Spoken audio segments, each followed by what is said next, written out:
Okay, I'm back. Let's get right to it. I want to help to give you the information that you need in order to make really well-informed decisions, choices, considerations as it relates to navigating your way through all of these choices that are available to us as it relates to weight loss. You know, the different pills, the different diets, the different surgeries, the different weight loss programs, all of the different ways that supposedly help us lose weight. I'm going to walk through some of the way that when you're thinking in terms of the lifestyle change, knowing that that's the only proven method to achieve permanent weight loss, so many of these things become, you see the flaw in them, you see the weakness in them, and you see why they don't work. When you're always making your decisions around, is this moving me towards a lifestyle change or away from? So let's start. Let's start with prepackaged food. Would you ever consider eating prepackaged food, somebody giving you a prepackaged breakfast, prepackaged lunch, prepackaged dinner for a lifetime as a lifestyle? And I know there's not a single person on the entire planet that would say yes to that. So the reality is that that's not congruent with a lifestyle. It's not something that we would want to do long term. Therefore, it's not something that we should do as a quick fix because it's not changing the habitual nature of how we eat. So what is the appropriate answer? If prepackaged food isn't the way to go, we've got to immediately recognize that what moves us towards a lifestyle change, what is congruent with a lifestyle change, is eating real food and making our own real choices. That is the only proven way, because what you do during the weight loss phase has to also be what you do during the phase that you'll do for the rest of your life. It needs to be congruent with the lifetime. So, what's congruent with lifestyle is real food, making real choices, and what's not congruent is prepackaged food. What's the next thing? The diet or the weight loss program cannot be rigid. What do I mean by that?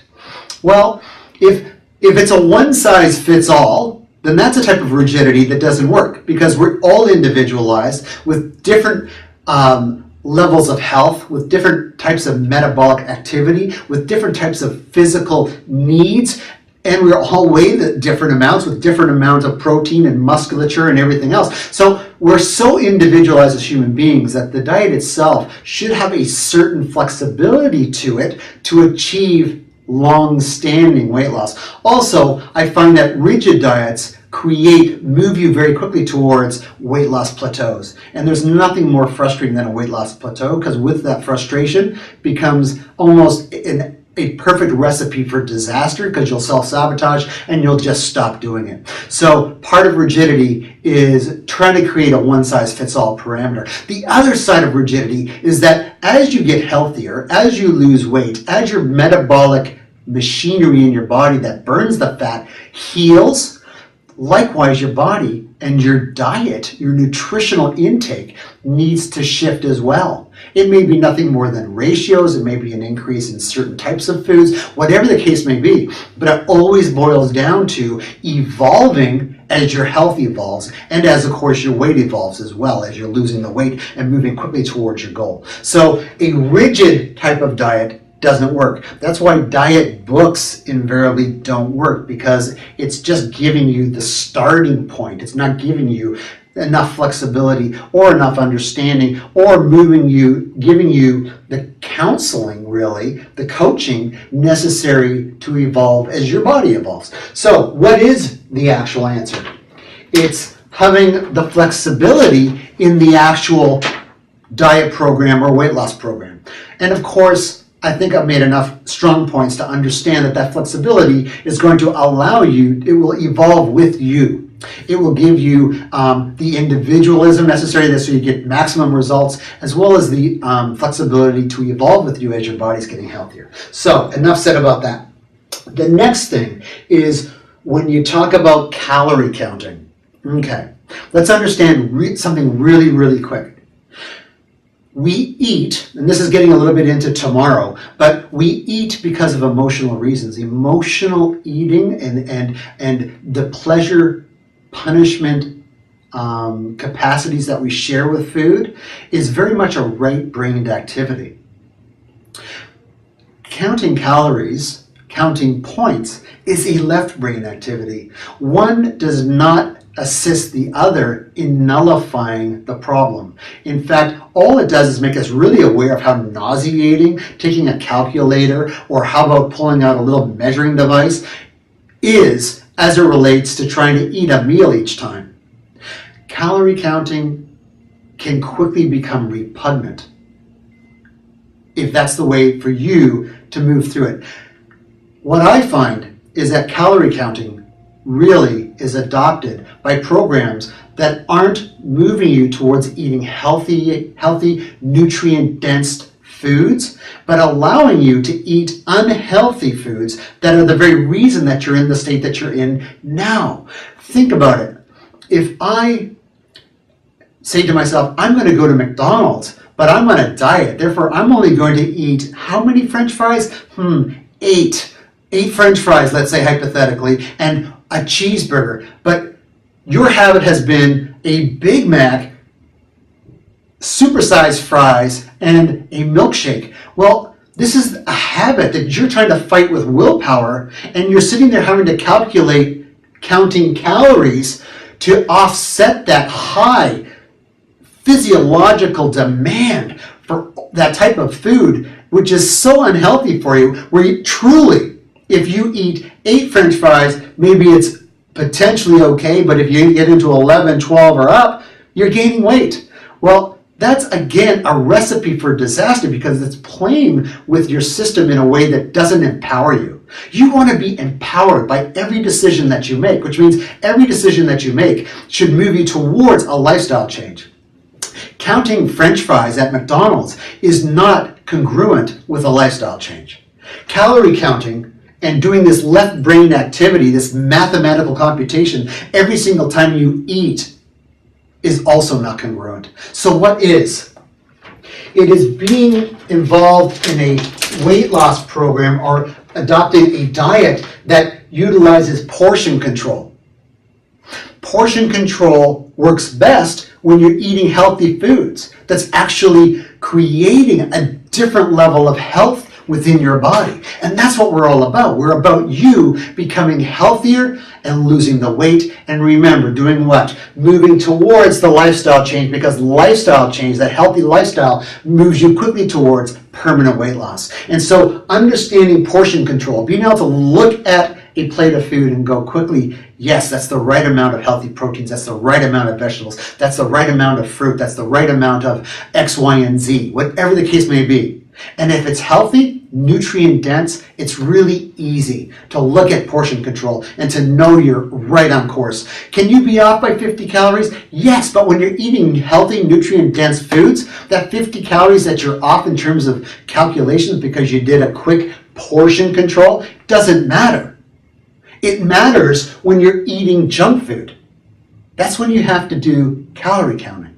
So portion control is congruent with a lifestyle change. The next thing is a lot of weight loss programs has you losing weight as the beginning point in order to inevitably, at some point in time, to become healthier. Now, what's wrong with that? That means that a lot of times they're sacrificing your health at the initial point because it's going to allow you to lose weight. And then sometime, a lot of time down the road, you're going to be potentially healthy. Well, that means that you have to go through entire weeks, if not months, of feeling terrible, having even lower energy than you may have already, feeling sick, feeling like your immune system is shot, all of a sudden realizing that you're cold all the time and that you're very susceptible to flus and to sicknesses and catching a cold. And that tells you that diet plan is not associated with or congruent with a lifestyle. You're not even being healthy. Do you know that when you eat the right foods in the right amounts, that you can start to feel fantastic almost immediately, within 3 to 5 days? All of those physiological drives to eat unhealthy food disappear. Your energy goes through the roof. That's what you want. So what does it mean? It means that you don't lose weight to get healthy. What you do is you eat you adopt an eating plan that gets you healthy very, very quickly, because that is associated with rapid, accelerated weight loss. When you eat healthy and immediately increase the health of your metabolic machinery, the organ system that burns fat, everything that's associated with your health as it relates to fat loss, when you drive the food into your system that allows that to heal at an accelerated rate, weight loss becomes an accelerated, consistent platform. In fact, when you start eating healthy to lose weight, you will lose weight at a consistent level far beyond anything you've ever experienced before. In fact, it is not unheard of for my particular clients to actually lose 5 pounds a week, week after week after week after week. Not just those first 2 weeks when you're losing mostly water weight. That's not what you want. You want to be healthy, vibrant, energetic. You want to live life just full out, feeling fantastic. When you start to get healthy fast, it is so easy to stay focused on the program, because yes, you're losing weight, but you feel awesome while you're doing it. And that's congruent with a lifestyle. The last thing I want to talk about is any program that in your mind is a temporary fix because it is so limiting, so restrictive, or so plain nasty that you would never consider doing it long term.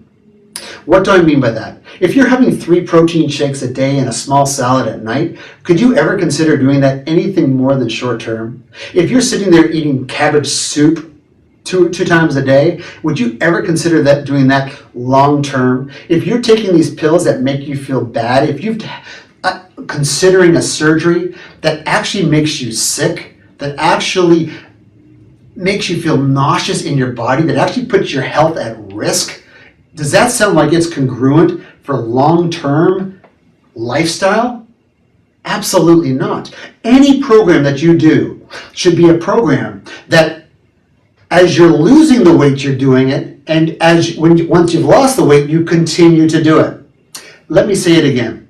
That is to say that however you lose the weight, the diet program, the nutritional foods that you're eating should be exactly what you do when you've lost the weight and you're looking to maintain it for a lifetime.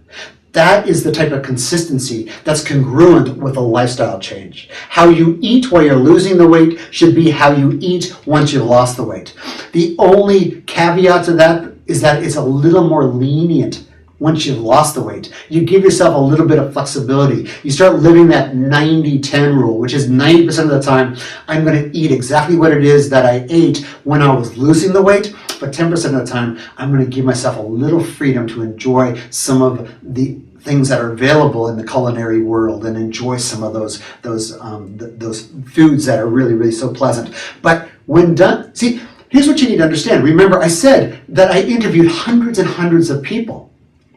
These hundreds of people that have achieved permanent weight loss, do you know what they do? They basically said, 90% of the time, I'm going to eat this way. This is after they've already lost all the weight. This is how they live their lifestyle. 90% of the time, they're going to do this way, and then 10% of the time, they're going to play. That's where we want to get you, which means that how you eat while you're losing the weight must be the way that how you eat once you've lost the weight, but then you get a little freedom to play occasionally. So what does it mean? Well, I've sort of stated already what I'm going to be showing you here, which is permanent change, or said differently, and that is how you eat during the weight loss must be how you eat once the weight is lost, and you just sustain it. If you're considering doing something so extreme, so limiting, that you wouldn't ever consider to do it long term, then it's not congruent with a lifestyle. Therefore, it's not going to get you to permanent weight loss. And that's what we find. We find that any program that's temporary, or any program that's so limiting, where they cut out entire food groups, be it whether it's cutting out fat completely or cutting out carbohydrates completely, that's not congruent with a lifestyle, because you'd never do it long term. So you're doing something so extreme to lose the weight. And of course, once you're there, you say, oh, well, then I'll just go back to eating how I did, or I'll try to adopt a different eating pattern once I'm there. And unfortunately, I'd love to say that that works, but it just doesn't. 97% of the time, it doesn't. We know it to be true. Realize that the only proven method is one of a lifestyle. And when you adopt these particular entities, when you eat real food and make your own real choices, when you have a flexibility to what you're eating and understand that your nutritional plan should likewise have a flexibility to you as an individual and your evolving health, when you adopt portion control and can immediately go into a restaurant, order certain healthy foods, look at the portion, look at the amount of food that's been offered to you and go, yes, perfect. Or you can sit there and you can start eating foods that immediately make you healthy, vibrant, energetic, give you all the energy that you want, and move you towards weight loss very, very quickly. This is what gives the most consistent weight loss. This is also what avoids weight loss plateau, which is the biggest frustration ever, right? And then the last thing is for us to do what we are doing during the weight loss phase as an ongoing process once we've lost all the weight. All of these move us towards a healthy lifestyle change. And I know that is what you want for yourself. You want to achieve a lifestyle change. These are the steps necessary. These are the choices that you've got to make in order to achieve that. All right? So again, please realize that now that you recognize that there are certain things that are available to you out there in terms of weight loss and diet that are congruent with the lifestyle change. And there are certain other things that are available to you that are congruent with lifestyle change. Make every choice, every decision, always, that moves you towards the lifestyle change, and you will reach your ultimate goal, which is permanent weight loss. Tomorrow we're going to talk about some of the decisions you have to make as it relates to why you eat and how that is a part of adopting the healthy lifestyle that leads to what? Freedom, life on your terms, creating and becoming the very best version of yourself. And that's what it's all about. I look forward to seeing you tomorrow. I hope you've enjoyed what it is that I've shared today. Until then, make it a great day, and I'll see you tomorrow.